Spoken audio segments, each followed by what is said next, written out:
자, 우리의 민족은 침략 국가가 아니었습니다. 도리어 예세의 침략을 받으면서 많은 고통과 아픈 상처로 순환만을 겪어본 민족이라고 해도 틀린 말이 아닙니다. 우리가 살고 있는 이 한반도 토끼 모양처럼 생겼지요. 제가 그런 생각을 해봤어요. 토끼 모양을 가진 그러한 한반도, 연약한 민족이 되어 유난히도 다른 민족에게 질팔피는 그러한 민족이 아닌가, 그렇게도 생각해 봅니다. 우리나라는 1910년 일본과 한일 합방을 하게 되어집니다. 일본이 우리를 침략해서 우리는 일본의 식민지가 되고 만 것입니다. 그러므로 일본 총독이 조선 마지막 왕조를 통치하면서 이 나라에 있던 마지막 왕도 아무런 권한이 없는 그러한 왕으로서 인질로 끌려가고 이 나라 이민족은 일본에게 질밟히면서 언어까지도 성씨까지도 그들 민족에게 압박과 서름을 당하면서 살았습니다. 그러다가 1945년 8월 15일 우리는 일제 압박에서 해방을 맞이하게 되옵니다. 이때는 미국이 일본 히로시마에 원자폭탄을 투하시키므로 일본 명치왕은 항복을 선언합니다. 그러므로 이 나라는 1910년 한일 합방 이후 36년간 압박과 서름에서 대한민국은 만세를 부르면서 자유의 해방을 맞이하게 되었습니다. 그로부터 1948년 이 나라는 정부 수립을 하게 되어집니다. 정부 수립을 했지만은 이 나라 한반도는 심히 이념의 갈등과 함께 혼란과 무질서의 2년간을 거치게 됩니다. 그런데 이 2년간의 혼란한 틈을 타서 이 나라는 어떻게 됐습니까? 이 대한민국은 소비에트 연방, 구소련이라고 하지요. 현재는 러시아라고 하는 이 나라가 따와리지킴이라는 이름을 가진 본명 김성주, 곧 김일성을 앞세워서 남침을 감행하게 되어집니다. 소련 이름으로 이 김일성이가 따와리지킴이에요. 여러분 학교에서 배웠죠? 따와리지킴. 본명은 김성주입니다. 그런데 김일성으로 불렀죠.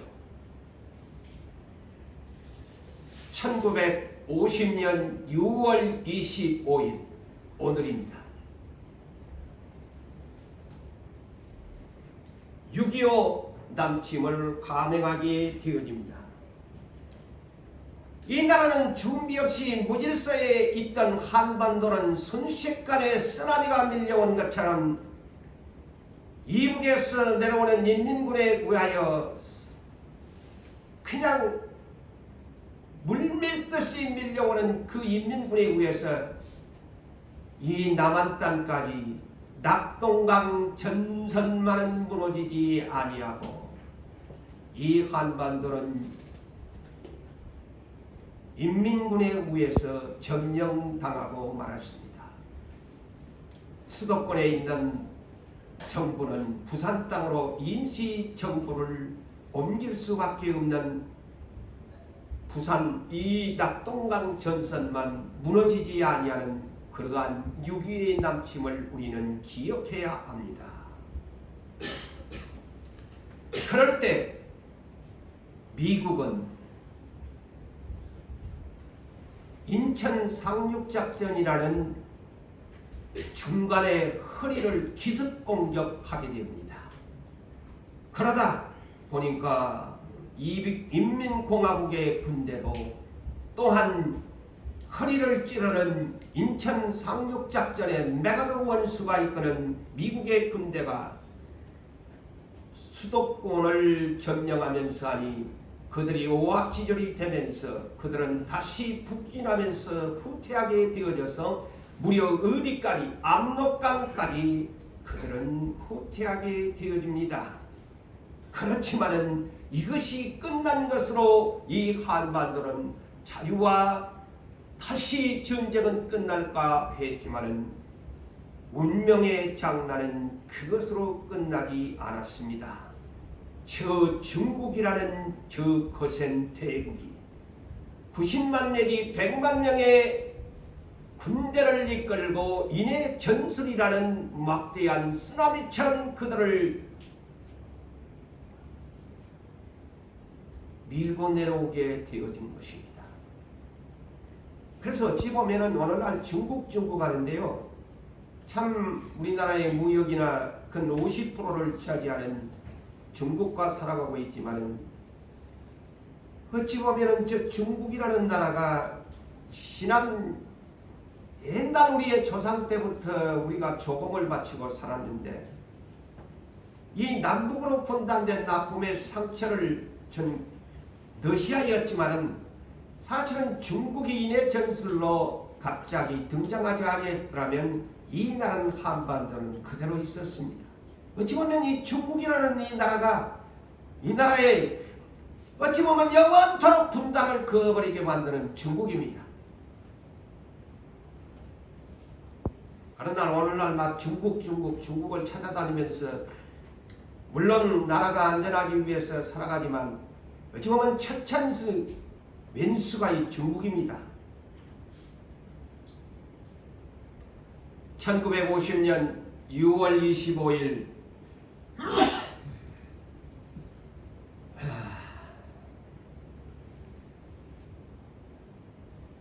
73주년이 됐습니다.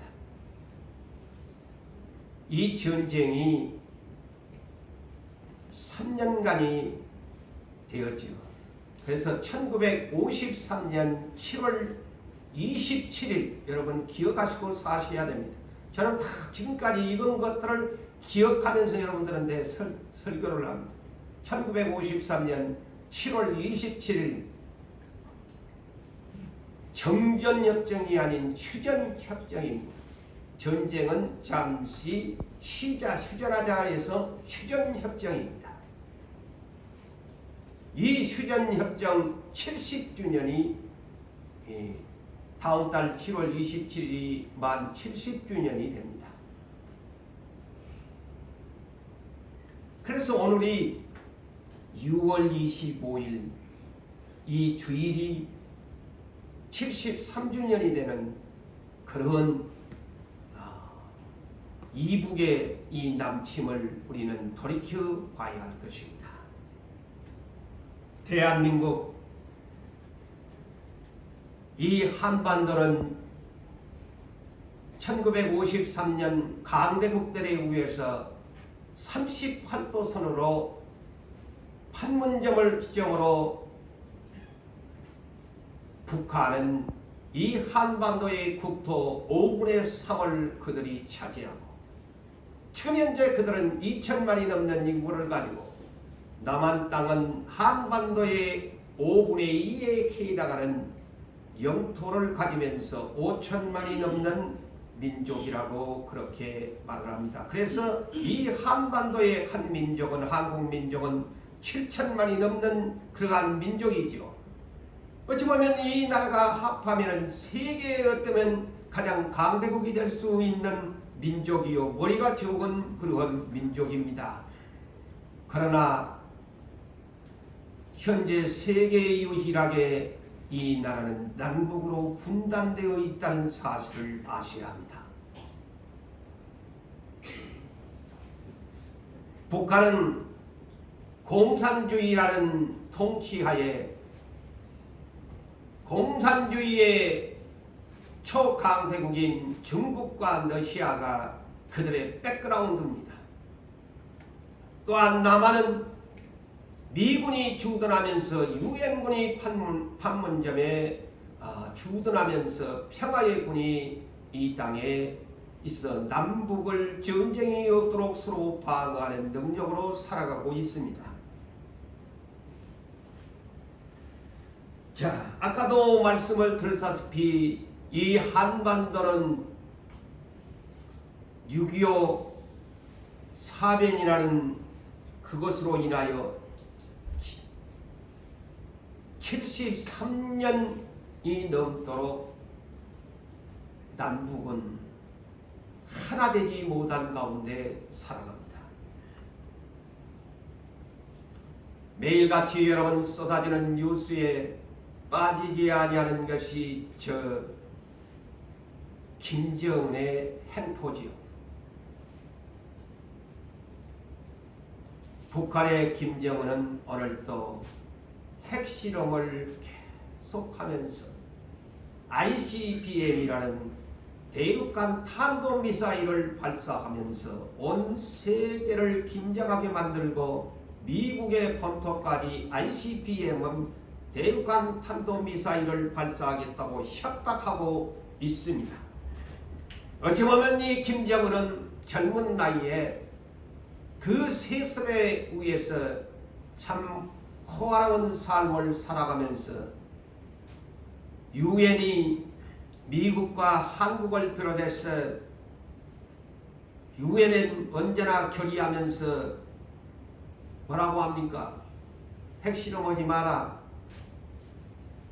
ICBM 발사하지 마라고 하지만 아랑곳 없이 이 젊은 청춘은 불장난을 계속 어린 나이처럼 하고 있어서 어떻게 될지도 모르는 불안한 나라 속에 우리는 살아갑니다.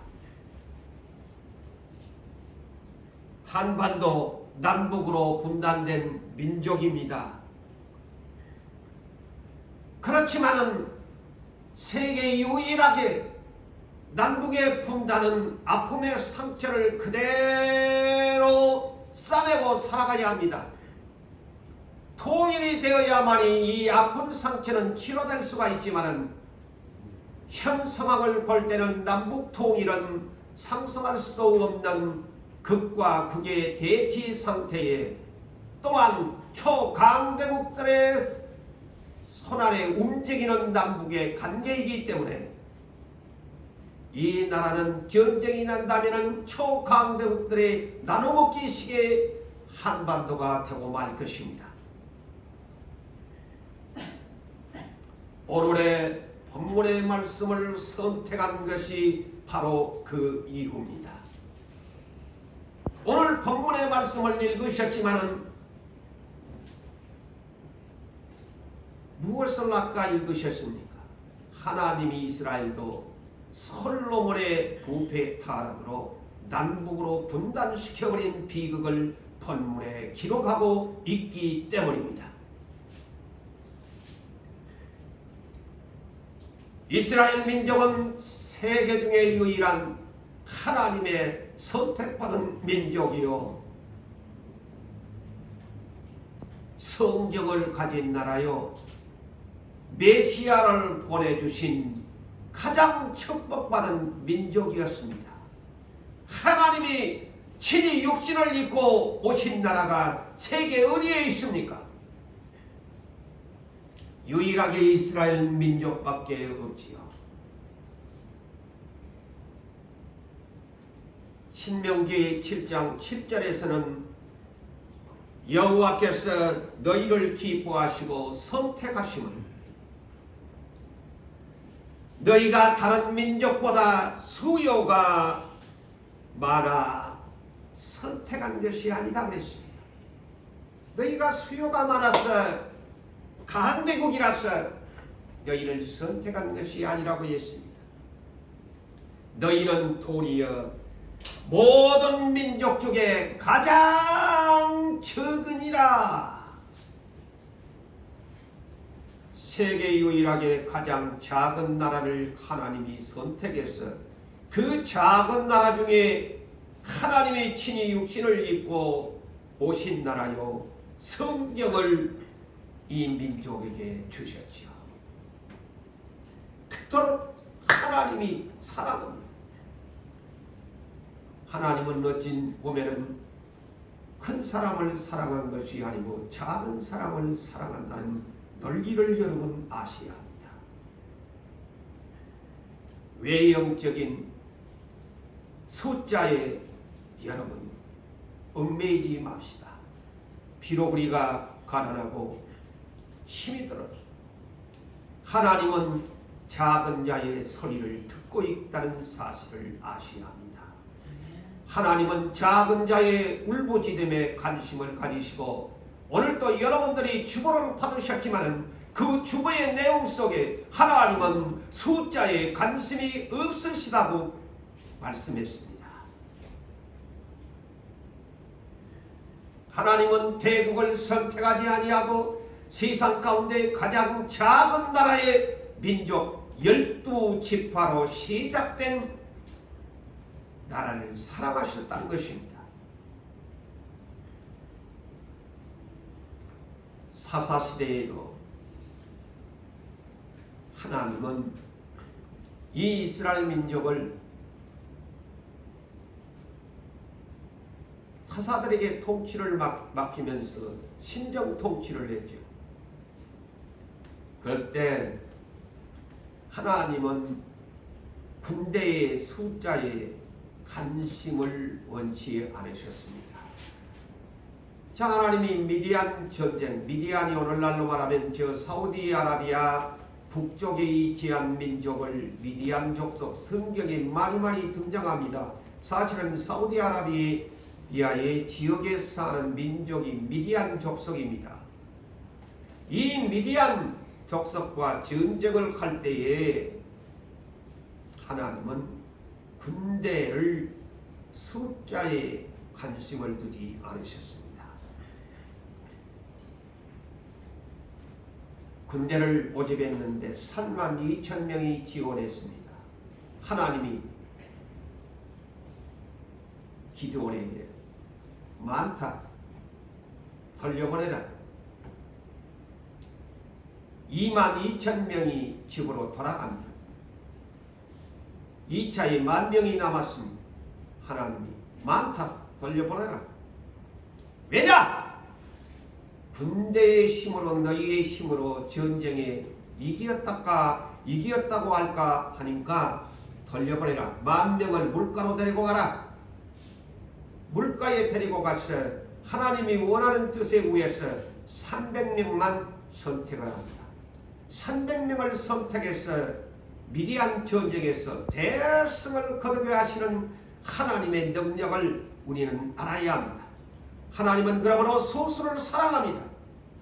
그렇다고 해서 많은 사람을 멸시하는 하나님은 아니지만 언제나 하나님의 능력은 소수를 통해서 역사를 만들어내서 하나님께서 영광을 받으신다는 사실을 잊지 마시기를 바랍니다. 비록 우리가 가난하고 비록 소수가 우리가 하나님의 비전을 가진다고 할지라도 우리는 소망을 가져야 합니다. 하나님의 성령이 우리에게 역사하시면 우리는 능히 하나님의 능력을 통해서 할 수 있기 때문인 것입니다. 할렐루야. 네. 예수께서도 3년 반 동안 사역을 가실 때 수많은 인산인해에 많은 사람들이 따랐습니다. 그렇지만 예수 십자가의 앞에는 많은 사람들이 예수님의 표적과 기적을 보면서 예수님을 왕으로 추대할 정도로 예수님은 인기 있는 스타의 자리에 있었습니다. 그렇지만 예수님이 한순간에 십자가 앞에 있을 때 그들은 추풍낙엽처럼 아무리 많이 따르고 부흥하고 성장한 것 같았지만 예수님의 십자가의 부활 앞에는 남는 사람이 120명밖에 남지 않았다는 사실을 아십니까? 주님은 20명을 남겨놓고 그들에게 성령의 세례를 부어주어서 인류의 복음을 시작하셨다는 것을 아십니까? 그것이 예루살렘의 초대교회 12제자와 120명을 통해서 사도행전 1장 8절에 오직 성령이 임하시면 권능을 받아 예루살렘과 유대와 사마리아 땅끝에 이르러 내 증인이 되리라는 말씀이 그대로 오늘날 지상에 복음의 역사는 전개된 것이 아닙니까?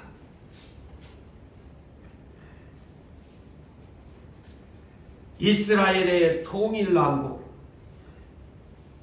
다윗 왕 때 유일했습니다. 다윗은 하나님의 마음에 합한 사람이었죠. 그를 13년 동안 하나님은 연단시키면서 광야에서 3,000명의 군대가 추적하는 그런 아픔 속에서 견뎌낸 그가 마침내 다윗의 통일왕국이 되기까지 여러분 이 사실을 알아야 합니다. 다윗에게 한꺼번에 다 주지를 않았습니다. 가장 먼저 유다 지파, 이스라엘의 12지파 가운데 유다 지파만을 다스리도록 유다의 왕 헤브론에서 7년 6개월 유다 지파만을 다스리는 왕으로 등극시켜 줍니다. 7년 6개월이 끝나자 다시 11지파를 붙여주어서 33년 동안 통일 이스라엘의 왕국 무려 40년 6개월을 통치하게 만들어줍니다. 그래서 사도행전 13장 22절을 보면은 다윗을 한마디로 이렇게 결론을 짓지요. 하나님은 다윗이 마음에 합한 자다. 내 마음에 맞는 사람이야. 왜? 하나님의 뜻을 다 이루어드리는 자였기 때문입니다.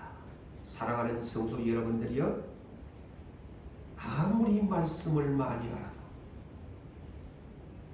아무리 예수를 아는 지식이 나에게 많아도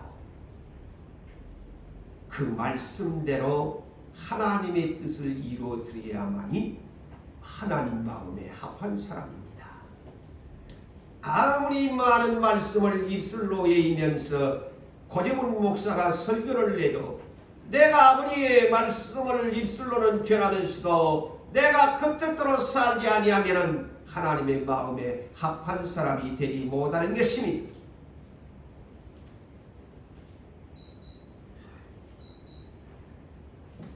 (40년 6개월이라는) 이스라엘의 통일왕국을 마치고 그토록 그가 소원하는 하나님의 성전 건축을 기도 가운데 설계도까지 받았지만은 다윗아, 네가 전쟁에서 너무나 많은 피를 흘렸기 때문에 나는 네 자식 솔로몬을 통해서 성전을 건축하고 싶다고 할 때에 두말하지 않습니다.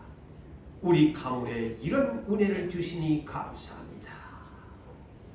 우리 가문에 이렇게 은혜를 주시니 감사합니다. 그러면서 모든 재산 다 주의 것이오니 주님의 성전 건축에 사용하여 주시옵소서 하고 다 내놓고 주님 앞으로 간 성군 다윗왕을 기억하시기 바랍니다. 그의 아들 솔로몬이 그 왕위를 이어갔습니다. 참 아이러니한 일이지요. 왜냐? 다윗 왕에게도 여러 아내들이 있었는데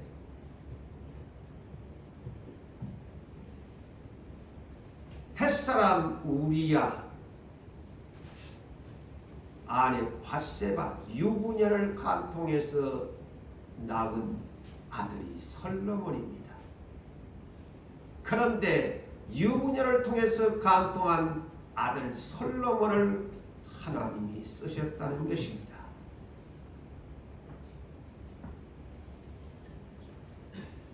자, 솔로몬 얘기로 이제는 들어가죠.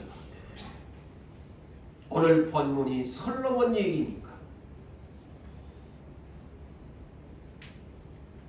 솔로몬을 두고서 우리는 아까도 우리 장로님이 기도하셨지만 그의 마지막 인생을 회고하면서 하는 것이 전도서입니다. 헛되고 헛되며 헛되고 헛되니 모든 것이 헛되도다. 5번을 무려 고백했던 사람이지요. 그처럼 부귀영화를 누린 사람이 어디 있었습니까? 그런데 결론은 4글자. 헛되도다. 헛되도다. 솔로몬이 얼마나 처음에 하나님을 사랑했는지 모릅니다. 그래서 이 솔로몬을 보면서 우리는 초심을 잃지 말아야 합니다. 내가 예수를 영접해서 처음 마음을 가졌던 것 기억하십시다. 내가 주님을 영접했을 때 가졌던 내 처음의 마음, 내 처음의 첫사랑의 객이 변함없이 이 한 시간도 나는 주님을 사랑하고 있는가? 초심을 잃지 말아야 돼요. 그렇지만 이 솔로몬은 초심을 잃어버리고 그 아버지 다윗이 이루는 통일왕국을 말아먹어버린 천재가 됐다는 겁니다. 남북의 비극으로 분단시키게 만든 장본인이 바로 이 솔로몬이 됐다는 겁니다. 그래서 우리 예수님이 건강복음을 보면은 이런 말씀을 자주 사용하셨어요. 먼저 된 자가 나중되고 나중된 자가 먼저 될 자가 많으니라. 이런 말씀을 종종 주님이 복음을 전파할 때 사용하셨다는 것. 바로 이 솔로몬 같은 사람을 말합니다. 우리 교회도 성령께서 먼저 된 사람들 정신 차리고 깨어있어서 나중은 자들에게 너희가 밀려나지 않도록 수번씩이나 하셨던 말씀을 잊지 마시기를 바랍니다. 계시록 2장 1절로 7절에 에베소 교회가 그 교회 중에 대표적으로 모든 지상에 있는 교회들에게 주는 메시지로 우리는 생각합시다. 내가 처음에는 얼마나 나를 사랑했나? 그런데 너희가 처음 사랑을 버렸느니라. 너가 처음의 일을 가지라. 처음의 일을 가지지 아니하고 회개하지 아니하면 비록 너희가 에베소 교회라는 간판을 걸고서 복음을 전한다고 하나님을 섬긴다고 예수를 믿는다고 떠들어대지만은 나는 에베소 교회의 간판을 떼내고 그 자리에 촛대를 옮겨버리겠다. 이 사실을 오늘날 지상교회는 알아야 돼요. 아무리 거창한 간판을 걸고서 우리 주님의 이름을 불러도 첫사랑을 잃어버린다면 주님이 왜 성경에 이런 말씀을 기록했을까요? 농담으로 들어서는 날이 되는 것입니다. 아무리 그 교회가 찬송하고 입으로 떠들어도 나는 너의 교회를 알고 싶지 않다.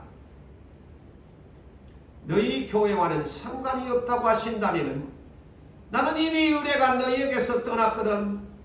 너희가 마음껏 불러봐라. 내가 너희의 찬송과 기도를 들은가? 주님이 올 때 너희는 모른다고 하는 교회가 될 것이다. 이 사실을 아십니까? 누가복음 13장 23절과 24절에 어느 날 어떤 사람이 주님에게 이런 질문을 합니다. 주여, 구원을 얻은 자가 적으니까? 그러자 주님은 이렇게 대답을 하시니 좁은 문으로 들어가기를 힘을 써라. 좁은 문. 오늘날 요사이 지금 교육부의 대통령의 말씀 한마디로 지금 교육부가 혼란에 빠졌다고 하지요. 수능시험 5개월밖에 남지 않았는데 저 스카이 대학이 좁은 문 아닙니까?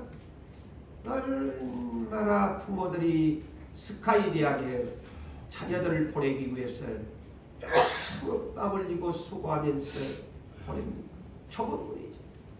천국도 좁은 문이야. 진짜 스카이 헤븐 킹덤의 좁은 문이야. 이 사실을 우리가 아셔야 돼요. 그냥 적당하게 예수 믿는 천국에 간 줄 알고 그건 자기 생각이지. 천국의 문은 대한민국의 하나의 스카이 대학도 이토록 좁은 문인데 하나님이 예비한 저 하나님의 나라 새 하늘과 새 땅이 진짜 스카이예요. 들어가기를 힘을 써라고 합니다. 내가 너희에게 이르노니 들어가기를 구하여도 못하는 사람이 많으리라. 많다고 합니다. 누가?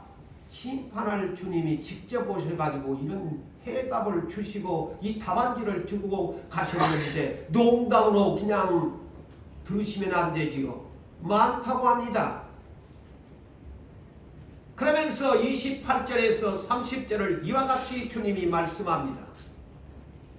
너희가 이스라엘 백성들을 향해서 하는 말씀이지요. 너희가 너희 믿음의 조상 아브라함과 이삭과 야곱과 모든 선지자는 하나님의 나라에 있고 너희는 예수님이 오셨을 당시에 이스라엘 민족 너희는 밖에 쫓겨난 것을 볼 때에 그곳에서 거기서 지옥에서 슬피 울면서 이를 뚝뚝 갈리라.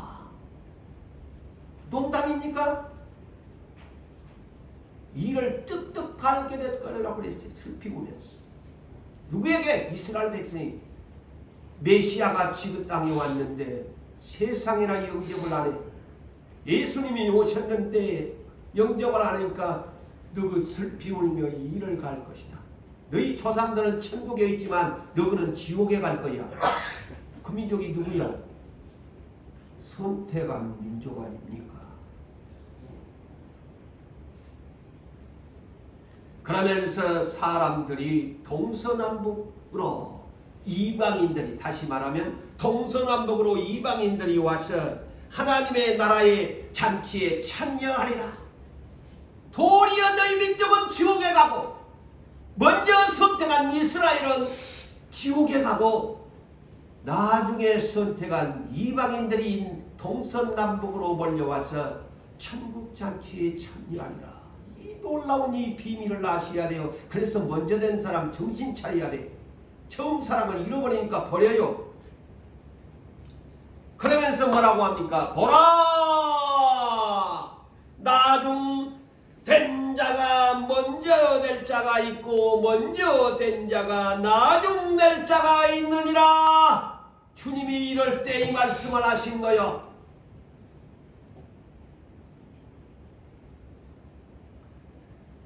자, 솔로몬은 처음에 사랑 반할 정도로 주님을 사랑했습니다. 열왕기상 3장을 보니까 다윗이 죽고 나서 이제 그는 이스라엘의 다윗을 이어서 왕위에 등극합니다. 그 초심은 하나님을 향합니다.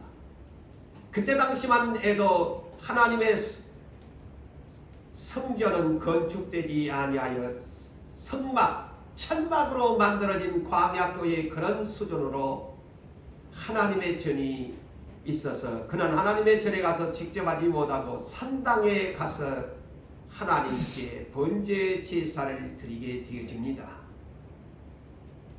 그는 이 번제를 드리게 된 배경에 성경은 이렇게 소개합니다.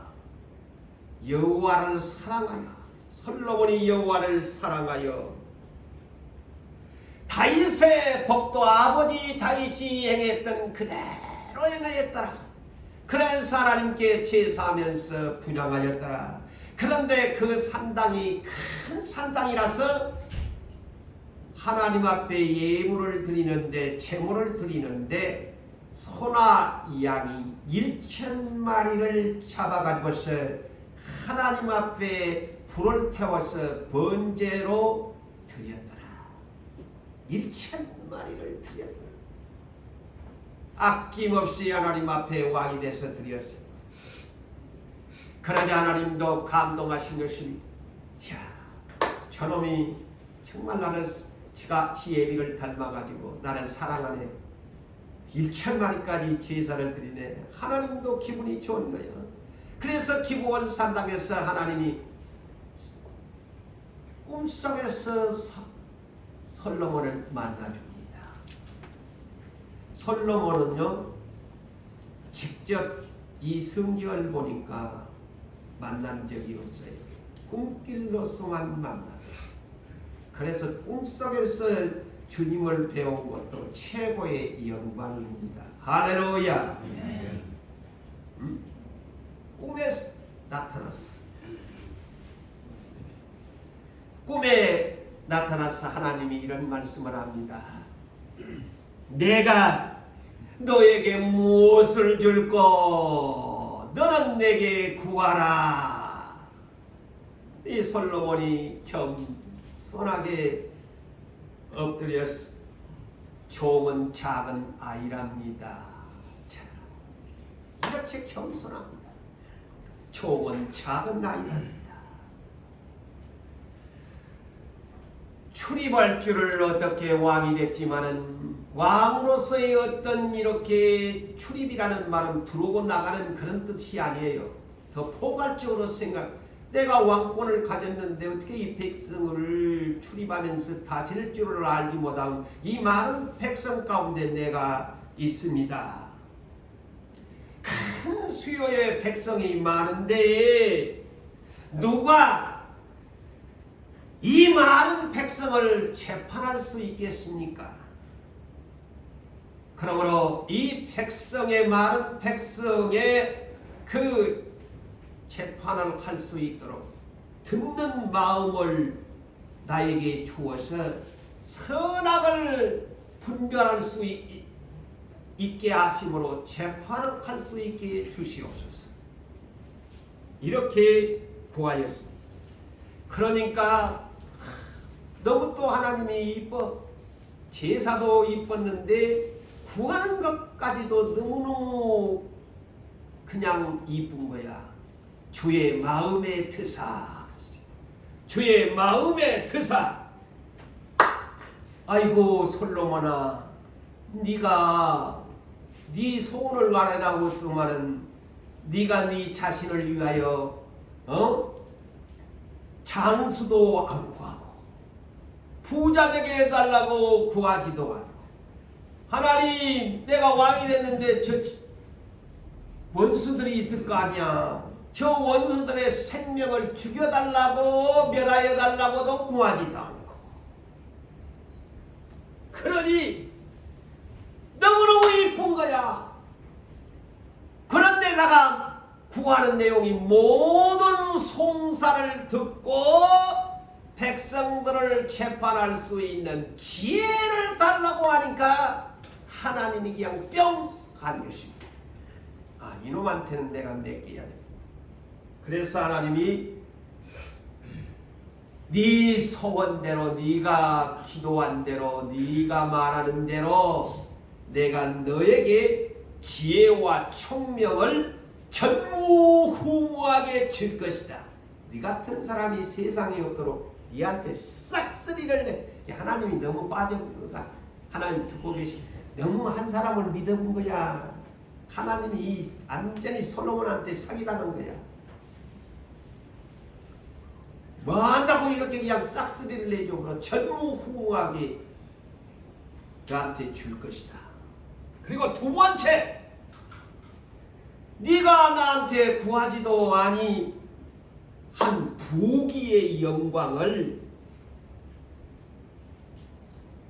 이 세상의 왕들 중에는 너밖에 없도록 싹 쓸어서 밀어줄게.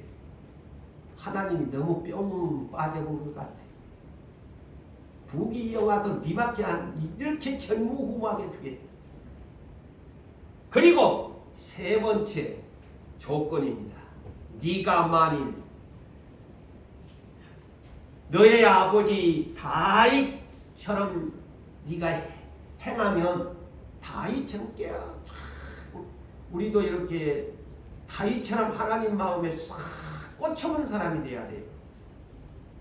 너의 아버지 다윗이 행함과 같이 네가 나 하나님의 길로 행하면서 나 하나님의 법도와 명령을 지키면 내가 또 솔로몬 너의 인생의 길을 길게 하리라. 세 가지의 복을 받았어요. 자, 우리 주님은 마태복음 6장 30절에서 34절을 여러분이 알지요. 자, 하나님께서는 믿음의 분량이 작은 그릇은 어떤 사람이라고 했어요? 날마다 무엇을 먹을까 마실까 염려하는 사람은 믿음이 작은 분량의 그릇이다. 그렇지만 큰 믿음의 분량은 어떤 사람이냐? 마태복음 6장 33절에 있는 말씀이에요. 너희는 먼저 그의 나라와 그의 의를 구하라. 그리하면 이 모든 것을 더하시리라. 내일 일은 내일 염려할 것이요 라고 하면서 한날의 괴로움은 족하다 하면서 큰 믿음의 그릇은 언제나 내 현실에 빠진 것에 목숨을 걸고 구하는 것이 아니고 솔로몬처럼 하나님의 나라와 의를 구하면 이렇게 부귀 영화도 장수도 다 주신다는 것입니다. 할렐루야. 네.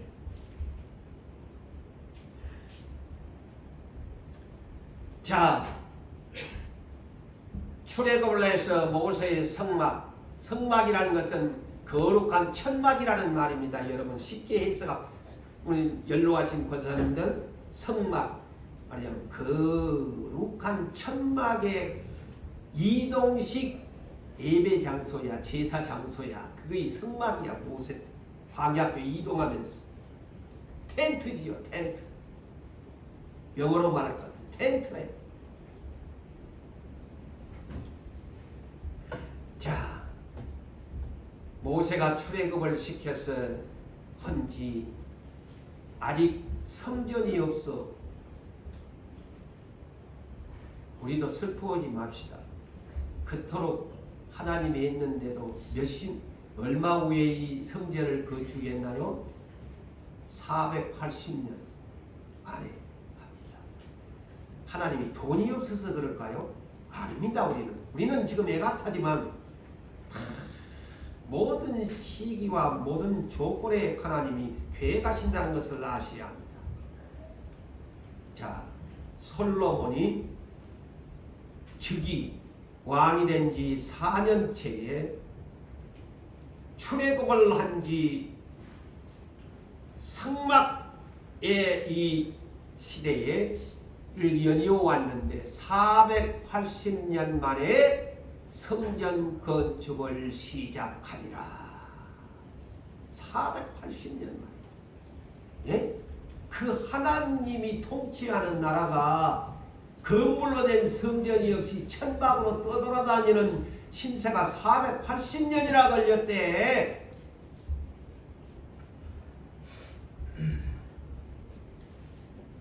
그래서 이 성전 건축이 몇 년 걸렸느냐? 솔로몬이 7년 걸렸다. 그리고 자기가 살 왕궁 나라를 다스리는 왕궁은 13년이 걸려 무려 두 가지 20년의 세월이 걸리면서 완공하였다라고 기록하고 있습니다. 자, 그래서 열왕기상 9장을 보니까 드디어 7년 만에 자 예고에서 나온 지 출애굽한 민족이 487년 만에 드디어 성전 건축 봉헌식의 예배를 드리게 됩니다. 왕이 하나님 앞에 성전 건축 봉헌식 예배의 기도를 하늘을 향해서 기도합니다. 모든 기도를 마치자 하나님이 두 번째 꿈에 나타나십니다. 하나님이 또 감동을 받습니다. 솔로몬의 기도를 봉헌식의 기도를 듣고 나서 하나님이 이렇게 꿈속에서 응답합니다.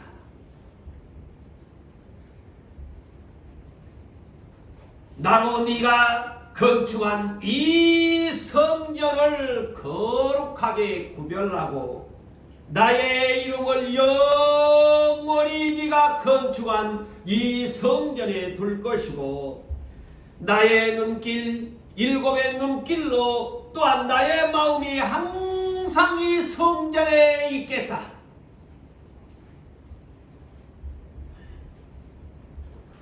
그렇지만 단서를 붙입니다. 그러나 만일 너희 자손이 나에게 아주 돌아서면서 나를 따르지 아니하면 너희 앞에 둔 나의 계명과 법도를 지키지 아니하면 가서 다른 신들에게 경배하면 나의 준 땅에서 끊어버리겠다. 그리고 내 이름을 위하여 네가 이렇게 거룩하게 구별된 이 성전이라고 할지라도 나 하나님 앞에서 던져버릴 것이다. 잘 들으십시오. 하나님은 잘못된 포장으로 하나님을 섬기면 하나님은 당장에 날려버립니다. 포장된 신앙 속에는 썩어 문드러진 마음을 가지고 천천 그물을 갖다 주어도 하나님은 어이구 네가 물질 많이 가지고 왔네. 와, 니 진짜 운동 많이 하네. 감동받지 않습니다. 던져버리겠다.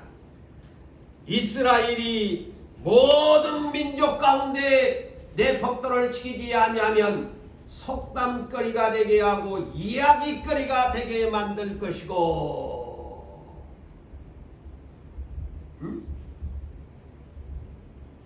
네가 건축한 이 성전이 높을지라도 기하면 높을지라도 지나가는 자마다 놀라며 비웃에 이르되 여호와께서 무슨 까닭으로 이스라엘의 약속한 땅과 솔로몬의 건축한 이 성전에 이같이 행하였을까? 이렇게 말을 한다면 대답하여 이르기를 그들의 조상들을 출애굽을 시킨 그들의 하나님의 여호와 하나님을 버리고 까닭이 무엇이냐? 구원을 오늘날로 말하면 예수 구원을 시켜주었는데 출애굽을 시켜주었는데 배신한다 이 말이죠. 다른 신을 떠나가서 그를 경배하며 섬김으로 여호와께서 이 모든 재앙을 그들에게 내리시리라 하리라. 자, 그래서 우리 예수 잘 믿어야 돼요. 하나님은 그래서 신명기 28장 무려 68절까지 기록되어 있죠. 굉장히 긴 성경입니다. 그런데 이것을 두 가지로 나눴지요. 대표적인 신명기 18장 모세의 고별적인 설교 중에 대표적인 장입니다. 1절에서 14절까지는 순종하면 축복을, 15절에서 68절까지 무려 53절의 문항에 해당되는 불순종하면 저주. 순종은 1절에서 14절밖에 안 됩니다. 그런데 불순종하면 내리는 재앙이요 53절 무려 축복의 말씀과 3.7배에 해당되는 저주입니다. 3.7배가 됩니다. 4배지요. 그렇게 기록하고 있다는 거예요.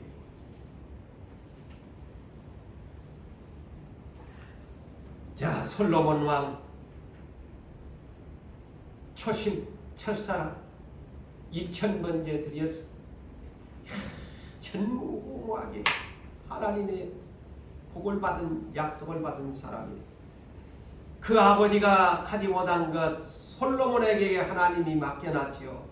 그래서 성전 건축 봉헌식 때에 또 하나님이 만나 주셨던 사람이지요. 자, 여러분, 오늘 우리가 찬송 복음성을 불렀죠. 제사보다 귀한 것은 순종이라 했으니 제단 앞에 서기 전에 말씀 따라 살아라. 100번, 1000번, 1000번째를 드리면 뭐다니? 그 말입니다. 사무엘상 15장 22절에서 23절에도 하나님이 2번이나 미션을 줬던 초대왕 사울에게도 하나님이 진짜 되었지 않아요? 그래서 선지자가 사울왕한테 청종하지 아니하면서 하나님께 제사하면 하나님이 좋아하시겠습니까? 순종이 제사보다 낫고 듣는 것이 수양의 기름보다 낫소. 하나님의 말씀을 거역하는 것은 점을 치는 죄인과 같은 것이고 깨닫지 못하고 완고하고 반성함이 없는 그 완고한 것은 사신 우상 앞에 절하는 죄와 같소. 왕께서 하나님의 말씀을 버리셨으므로 하나님도 왕을 버려 왕이 되지 못하게 하셨습니다. 회개하시오. 그 유명한 말씀이 있지 않습니까?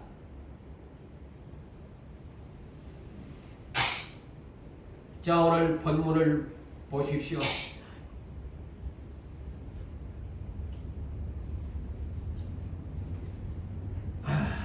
참으로 이 솔로몬은 그렇게 사랑했던 솔로몬이 이렇게 하나님을 배신할 수가 있는. 그래서 성령께서 우리 교회에 하신 말씀을 잊지 맙시다. 나는 너무너무 많은 사람들에게 속았다. 그래서 이제는 나는 저울질을 하면서 이 시대의 일꾼을 사용할 것이다. 2번 다시 속지 않겠다.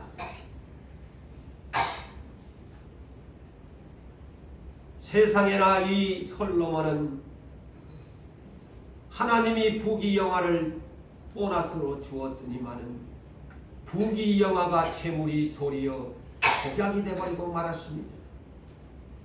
패역한 자가 되고 말았습니다. 그는 가장 패역한 주목이 성적 타락의 문제였습니다. 이방 나라의 많은 여자들을 사랑하고 결혼을 했습니다. 여호와께서 모세의 법에 이르기를 이방 여인들과 결혼하지 말라고 법을 주었음에도 불구하고 솔로몬은 그 말을 아는 것 없이 어겨버리고 하나님에게서 떠나고 말았습니다. 무려 본문에 보니까 왕비를 제외한 후궁만 700명, 첩이 300명이었더라. 그 여자들이 솔로몬의 왕을 마음을 돌이켜놓고 완전히 여자들이 그냥 한둘이도 아니고 솔로몬의 마음을 완전히 뺏어버렸다고 말합니다. 솔로몬은 마음이 변해버렸습니다. 여자들에 의해서 마음을 다 빼앗겨버리고 완전히 그들이 섬기는 이방의 신상들을 예루살렘에까지 신당에 성전을 세워놓고 세상에 망령이 나도 이런 망령이 어디 있어요. 성전을 그렇게 거룩하게 세워놓고는 이방 신들의 이 신전을 갖다가 예루살렘까지 들여와서 지었다는 거 아닙니까? 그러니 하나님이 진노한 것입니다. 하나님이 진노하는 거예요. 그러니 하나님이 세 번째 이제 꿈에서 나타난 겁니다. 여호와께서 말씀하시기를 딱 우리나라와 같은 동강나는 것을 줍니다. 반드시 이 이스라엘 나라는 내게서 빼앗아 너 신하에게 주리라. 네가 데리고 있는 신하놈한테 내가 줄 것이다. 그러나 한 번 잘하면 이렇게 하나님 앞에 마음에 들면 항상 하나님이 지금 너 아버지 다윗을 위하여 보십시오. 내가 잘해야 돼. 각자 잘하세요. 그러면 자식을 내가 잘해놓으면 내 자식이 죄를 지어도 용서를 받을 수 있다는 거야. 자, 소돔과 고모라를 멸망할 때도요. 롯이 잘한 줄 아세요? 이 땅 버리고 간 사람이야. 삼촌 안 따라간 사람이야. 그럴 때 아브라함을 생각하사 롯을 그 곳에서 건져주었더라. 자, 여기에서도 그래요. 네 아버지를 생각해서 네가 왕권을 가진 세대에는 이 일을 행하지 않겠다. 그런데 이놈의 아들한테 내가 그 왕권을 뺏겠다.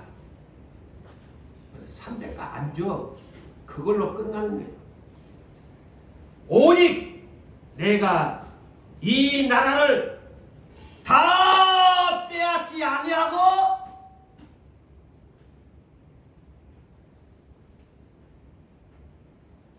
여기에서도 그래요. 또다시 너가 아버지를 생각해서 너가 아버지 다윗을 생각하고 또 내가 저 예루살렘을 내가 선택했나 하나님 예루살렘으로 옮기라고 했어요. 그곳에 있는 유다 지파만 네 아들에게 줄게. 하나만 줍니다. 12개 중에. 세상에 12개가 있는데 하나의 유다 지파만 준다는 거예요. 이런 비극이 있는데 그것도 남북으로. 북쪽 이스라엘은 네 신하 여로보암이 북이스라엘을 맡게 될 것이고 남쪽 한 지파는 네 아들 르호보암이 맡게 될 것이고 남북으로 갈라놨습니다. 그래서 르호보암 시대에 완전히 갈랐습니다. 하나님이 이 말을 함부로요. 여러분 열왕기상 11장으로부터 계속 읽어보세요. 그때부터 하나님의 진노는 솔로몬에게 그렇게 부자로 은을 금을 은같이 사용하던 시대인데요. 하나님이 이제 옆나라들 대적자들을 다 일으킵니다. 이 나라가 일어나 솔로몬을 치게 만든 그때까지는 그렇게 보호했는데 야 하나님이 저 나라 A나라 일어나 솔로몬 쳐 B나라 일어나 솔로몬 쳐 쑥대밭을 만들어버립니다.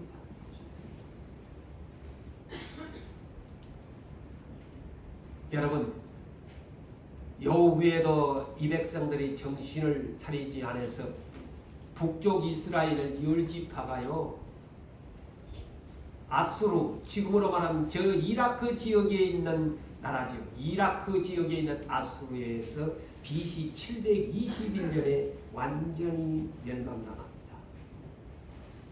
그리고 남쪽 남교는 유다, BC 586년에 바벨로니아에 의해서 성전까지, 솔로몬이 지은 성전까지 싹쓸이해버려요. 자, 예수님이 마침내 오셔가지고 헤롯 성전 46년 동안 지었다고 하는 것까지도 주님이 꼴보기 싫어가지고 제자들은 저거 다 토라나 도리에 다 내가 내려앉혀버릴 것이다. 이스라엘의 꼴보기가 싫어. 지금까지 꼴보기가 싫어서 그곳에 뭐가 이슬람의 모스크 사원이 세워져 있습니다. 꼴보기 싫은 겁니다. 이렇게 하나님 앞에 눈에 나면은 멸망당합니다. 지금 이스라엘 해봐야 저 땅덩어리 우리나라 경상남도 정도밖에 안 됩니다.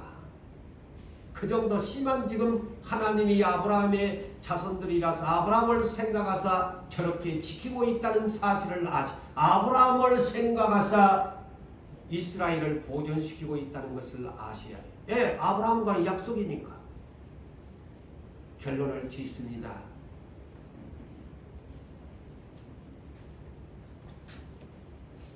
이스라엘을 우리는 반면교사로 삼아야 됩니다. 솔로몬이 아무리 부귀영화를 누렸던 하나님의 뜻대로 살지 않은 솔로몬 때문에 남북은 분단되고 맙니다. 그 후로 이스라엘은 오늘에 이르기까지 비극의 나라, 하나님하고 틈을 돌린 나라가 되어버리고 말았습니다. 성전이 세워지지를 않습니다. 우리나라도 이스라엘과 가장 유사한 나라입니다. 하나님을 잘 섬기는 나라요. 이스라엘도 하나님, 남북으로 분단된 똑같은 나라입니다. 우리나라 지금 교회가 부흥하고 성장합니까? 그런데 그 부흥과 성장 속에 부패와 타락이 있다면 그것은 부흥과 성장이 아닙니다. 솔로몬의 이 부패와 성장은 하나님에게 남북으로 갈라서는 비극을 초래합니다. 우리는 이 시대에 이 사실을 알고 왜 김정은이가 저 위에 있는가? 저 강대국들의 대한민국이 있는가? 이 나라 하나님이 어느 민족보다도 복받은 민족입니다. 세계 유일하게 머리가 좁은 민족이요 온 순환을 겪은 민족, 이렇게 잘 사는 10대 강국에 든 나라지만 자랑할 한가운데 우리가 하나님의 교회가 부패하게 되어지면 초강대국 러시아 중국이 북쪽에, 아무리 우리가 미국을 우리가 백그라운드로 삼은들 하나님이 이 나라의 백그라운드가 되지 아니하면 이 나라는 멸망하는 나라가 되고 말입니다. 우리는 이것을 알고 우리는 바르게 섬기는 여러분 되시기를 주의 이름으로 축복합니다.